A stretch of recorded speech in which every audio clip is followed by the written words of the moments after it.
welcome back to my channel. My name is Mouse and today I'm going to be talking all about my song Pity Sex. Now this song, I love this song. I love it so much. I think it's so fun, and throughout the whole process, and I can say this about none of the others, I just couldn't help but dance to it as I was making it, as I was recording it, as I was listening to comping vocals, and that is the most laborious thing aside from bouncing stems. And yeah, I just found it so much fun to listen back to. I thought this would be like a straight favourite. I thought this would be like, people would be like, yeah, that song. But people haven't been like that. People said that about Arnie, like, I just like, it blows my mind. But anyway, it's fine. This one is so much fun to me. I guess because this song is so liberating, because I never ever thought I would feel confident and comfortable enough to sing about, or just sing the word sex. Like, to me, that's a big deal. If you've been following me for a while, you might know that my mental health in the past has been very poor because I've had some sexual traumas. So for me to be singing about this is just like a really big deal. I guess because of that, and also because I wasn't sure about putting the word sex in the title. I did think about changing the name of this song literally so many times. And it kind of dawned on me that actually I don't necessarily want to hide from how, not controversial it is, but how polarizing it is. And actually I think that's a good thing. I do think we should talk about sex openly and frankly. I do think that, particularly as women, I think that's really important. And I think that, you know, it's just a natural part of life. Just, you know, it's how I literally exist. It's how you exist. I literally tried to rename it, and I like so many times, like things like calling it pity and an ellipsis. Nah, that just was a bit naff. And then calling it pity sex, but sex was spelled like S $X. Like I was trying the most, as I am with this hand gesturing today, clearly. I was trying so hard to rename this song to get it to just fit a little bit more and feel a bit more comfortable and a bit less sticky to me. Sticky was a bad word. And to be honest, there were times where I was a bit unsure I was even going to put it on anyway, because for me, like, I know the word sex is it's not an expletive, it's not a swear word, but for me to have any, like, I don't write songs with swear words because I don't like songs that have swear words in them. For me, it just shows like a lack of vocabulary. I think it would have to be a really clever use of that word for me to think that it was acceptable. This song was so fun to produce because I got to collaborate with a really good friend of mine, Harry, who is also known as Mun Sing. His music is just like mind-blowing levels of good. So for me to collaborate with him was just such a fun and wild ride. This song was so fun though. We started writing this honestly years ago. And actually it was, so I think Pity Sex now is 100 BPM, whereas before it was like 80 BPM, so it was really slow. It was okay, but I just found it boring, and I knew that I wanted this song to have a similar sort of vibe as Got My Number by Kim Petras. That was this is the sort of feel I want it to have.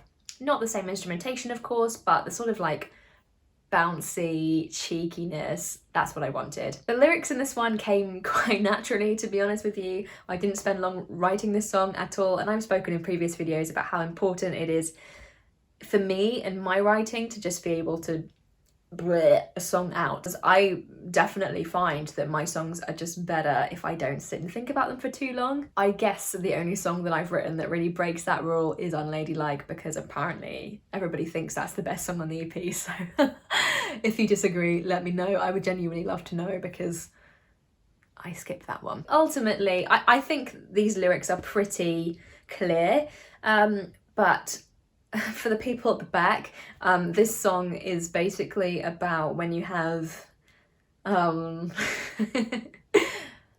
arrangement with somebody and you know that you can do better than that, but you still go there anyway. And it kind of taints your little, like, you know, your history a little bit, because you do just think, oh, everybody else has been on a similar sort of level, but this one person is just like, yeah, I could have done better than that, and I didn't. It's quite often the case when you feel particularly lonely, perhaps. I know I did at the time when I was going through this.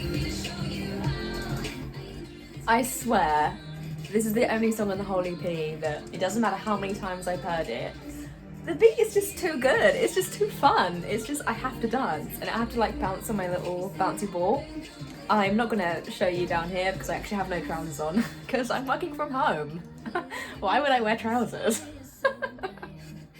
This song, and to be honest with you, I've thought about not putting it on the EP because I say the word sex. No, I'm a confident woman. I'm a confident, powerful woman, and yeah, this song makes me confident, sassy, and fun, and that is what Mouse is.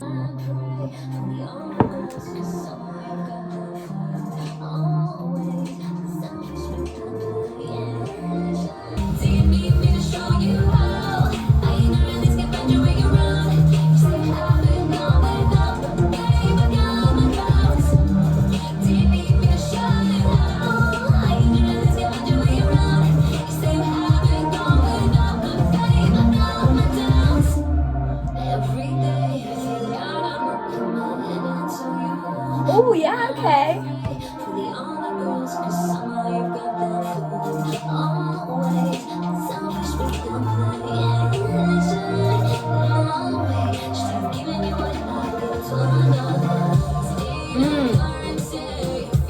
So once again, my webcam is down here and my monitor is up here, so enjoy all of the chin. So what I do when I record a demo is I'll take a karaoke version, typically an acoustic karaoke version off of YouTube, using a YouTube downloader. Just make sure that you're using it responsibly. But this is the very first version of Pity Sex. So I actually always downloaded a karaoke version from an artist that I don't really know that well, or a song that I've never heard, because it means that when I'm writing to it, I'm not thinking, my mind isn't confused by the original track's melody and lyrics, so it just means I have a bit more creative control, really, and creative free reign, rather, over what I'm doing. So all I do is I put that karaoke version in there. I find the BPM using Logic Stock's BPM Finder, put the BPM in there, set a click so that it's easier for me to understand. I usually get my SM58 because it's easy to demo. Having said that though, my Ascent Origin is usually set up these days, so I just go for that. And I select a preset on CLA to track. I've gone for Moody. It's quite a harsh EQ with lots and lots of reverb and delay, so I'm not thinking about the sound in my own voice, and then I just loop a section and just write to it. So this is what I did when I first wrote Pity Sex, and I just looped until I got the melody and the lyrics exactly how I wanted them to be. Pardon me. And then what I did was I used Flex to actually increase the tempo, because originally it was 80 BPM. That's just too slow. And now we're at 100, and that's where it stayed. But this is the original version and how it sounds. You can call me savage, when I know I'll make you blush, let you think we're going somewhere, when I don't need you all that much. Ruin my track record of good man. I guess that's why they call it Pity Sex. Baby, you know you're not my type, but lately I've been doing things that my body don't like, no. I can't control myself when I'm around these boys. Useless, my mind says no, but my body makes a choice. You think you're lowering your standards, but it's me who's doing you a favor, cause I know I could do much better. You think you're lowering your standards, but it's me who's taking you higher, higher, higher. You can call me a savage, yeah, but I know I'll make you blush, let you think we're going somewhere, but I don't need you all that much. Ruin. Yes, that is how the pre-chorus went, before I got to literally recording the final vocal, and I thought, oh, I don't vibe with this. Like, it just doesn't have enough movement for me. It's not exciting enough, so I rewrote that section completely. I think it's fine. It narratively fits, but it just wasn't. It just wasn't doing it for me, basically. So I changed that pre-chorus completely. But that is the original version. And then what I did was I muted this track and I bounced the vocal out and sent the vocal to Harry for him to create around the vocal, basically. And then he built a beat around it and some synths. I genuinely laugh to myself every time I hear this song because I just think, God, this song should have been massive. This song should be huge. Yeah, I think this is like definitely my most underrated song by far. But anyway, we move. So as you can see, this project is not the most tidy. But what happened was Harry sent me some drums and some pads and some leads as well. Because essentially he gave me some drums and they were pretty sick. He has a completely different way of programming drums to me, so he doesn't use Ultra Beat, but he does it by cutting them out of audio, cutting them out of loops, and then using audio like that, which is awesome, but my brain doesn't work like that. So the programmed bits are things that I've added just to like bolster sections, and then I've also added some other loops as well, but I will show you that when we come to it. It did have a bass as well, HP bass, so heavy petting bass, that's Harry's producer tag, the Airways pad as well. Because it sounded pretty full anyway, but typical me, I was just like, let's keep adding stuff to this.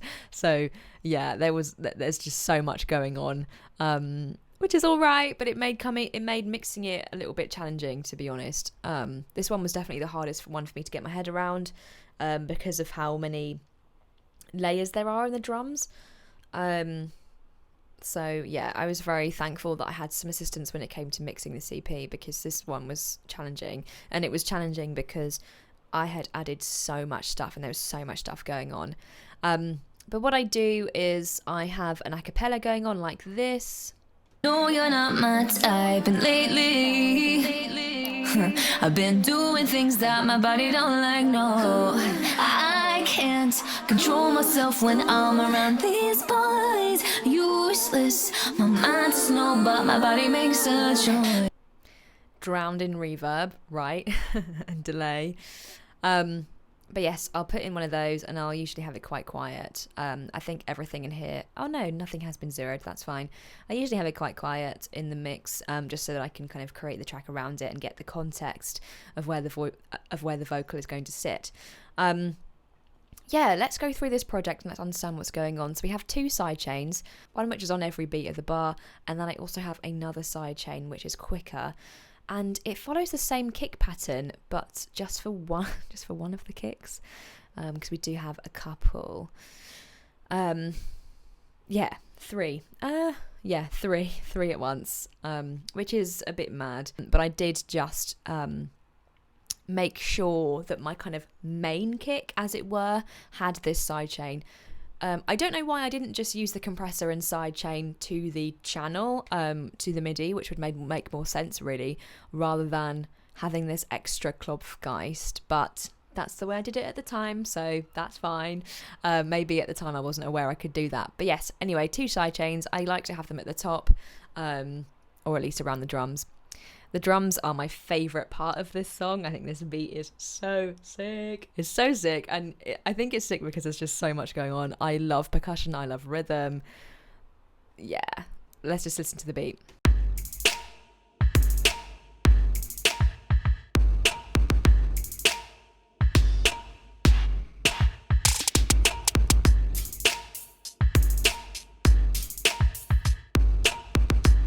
Useless, my mind is slow, but my body makes a choice. This ain't a currency for your popularity.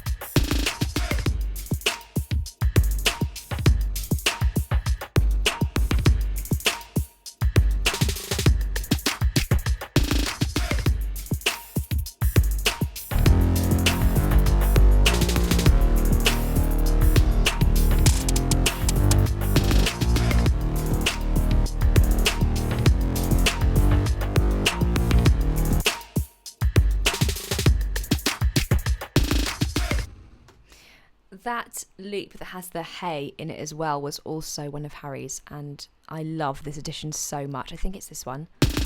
Oops. Yeah. I love it. It's so good. Not sure where that reverb tail is from, but yes, that is the bulk of the beat really, and nothing really gets added in the rest of the choruses. That's kind of as big as it gets. I really like the kind of delayed gratification thing of having a chorus which starts quieter or something like that, and then we have the big chorus towards the end. But to be honest, sometimes the song needs it to just be kind of 100 the whole way through, so that's what we went for. So yes, and that was a bit of the bass as well that you heard. I will keep those side chains on so you can kind of get the motion of it.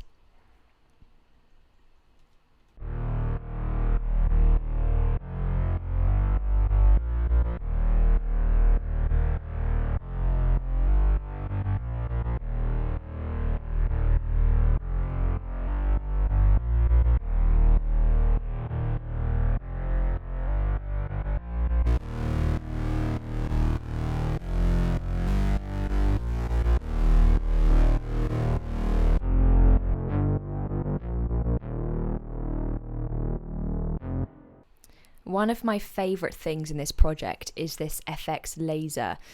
Basically, I had quite a lot of space in the... I think it starts in the pre-chorus.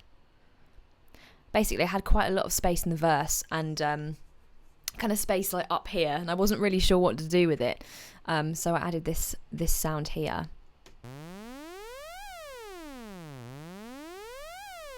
Sounds like this in context.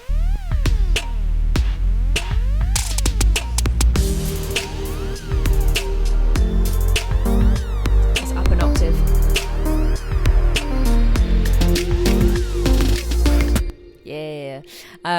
So it kind of starts on that lower octave to fill that kind of space, and then it increases its pitch by an octave in the MIDI just to elevate it a little bit more, introduce a little bit of a difference. Of course, we have the addition of these pads and stuff as well. But I like doing that. I think it's important to do that, particularly in pop when attention spans are short, and that's what we're catering for. Making little adjustments and changes every so often and quite frequently so that you're always interested in what's going on. Happens again in the post-chorus like this.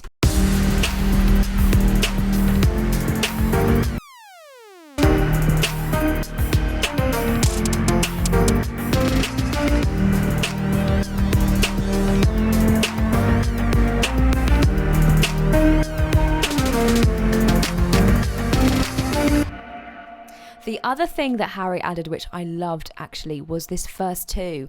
So I thought this was so creative. So instead of just copying and pasting verse 1, he wrote this this melody in the pads, which I thought was really, really cool. And I just bulked it out with a couple of extra sounds.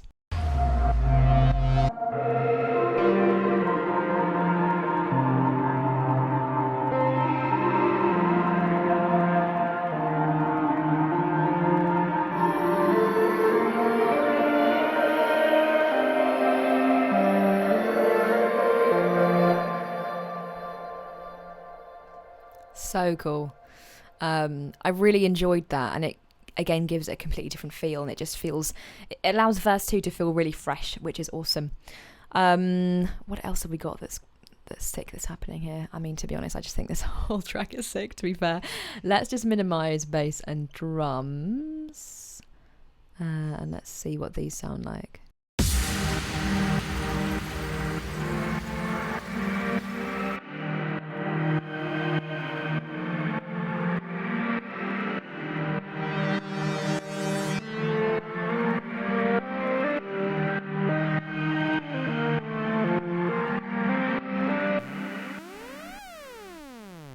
So that effects laser is all that's happening in that section, apart from the drums.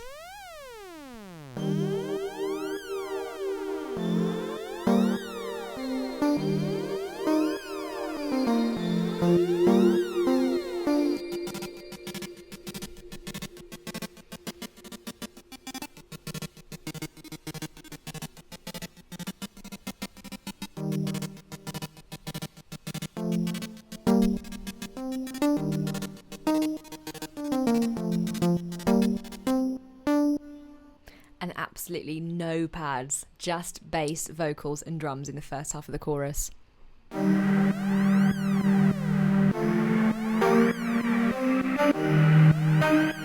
Sidechain working hard.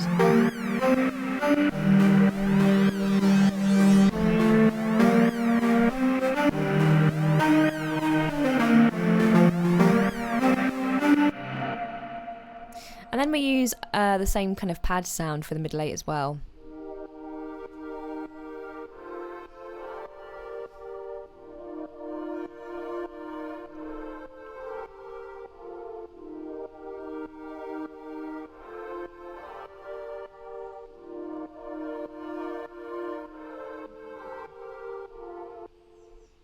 I think this is, even going through this project now, this is the song that if my, gosh, even myself not last year, because I made this last year, but even myself, I don't know, a few years ago, if they could hear or see this project and hear what it sounds like, I think that past me would have just been in disbelief that I could do this. When it came to rewriting the pre-chorus, because obviously you heard what it initially sounded like, which was completely different in terms of the vocals and the melody and the rhythm, that was something that I really wanted to play around with in the instrumentation as well. So we have this beat and this bass pattern as well, so you can see already in the MIDI this is very different. So this is like legato, you know, long notes. This is very staccato.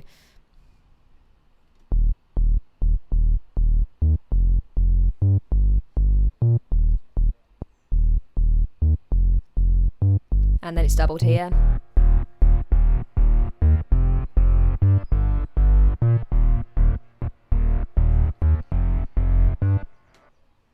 What I also love about working with Harry is that he doesn't really use any third-party VSTs. Most of what he uses, or at least it was when we created this anyway, is Logic stock stuff. So obviously that makes it so easy to work with, because it means that I'm going to have the same stuff that he has. So sending products back and forth was just really simple.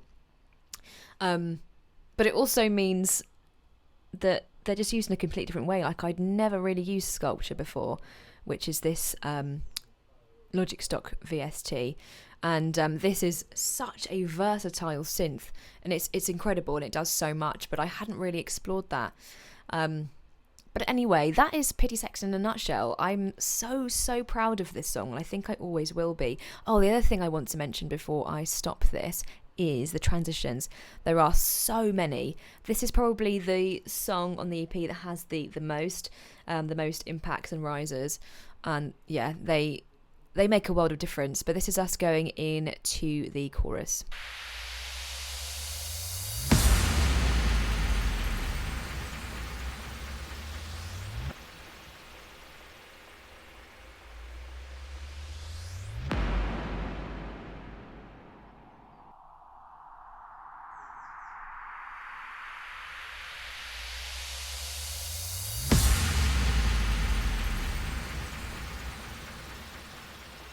I think if I ever re-release a track in the future, you know how some artists and bands re-release stuff because it didn't really get enough traction the first time round? This is the song I will be doing it with, mark my words. I'm so looking forward to performing it live, because it's just going to be fun and sassy, and yeah, I can't wait. Not sure what this is. But anyway, that is very much the vibe that I had when I was creating it, because I just think it's so fun. But I hope you've enjoyed this video. If you have enjoyed this video, please make sure you subscribe, like it, comment. That really helps me as well, and hit that notification bell if you don't want to miss a thing. And hopefully I will see you in my next one.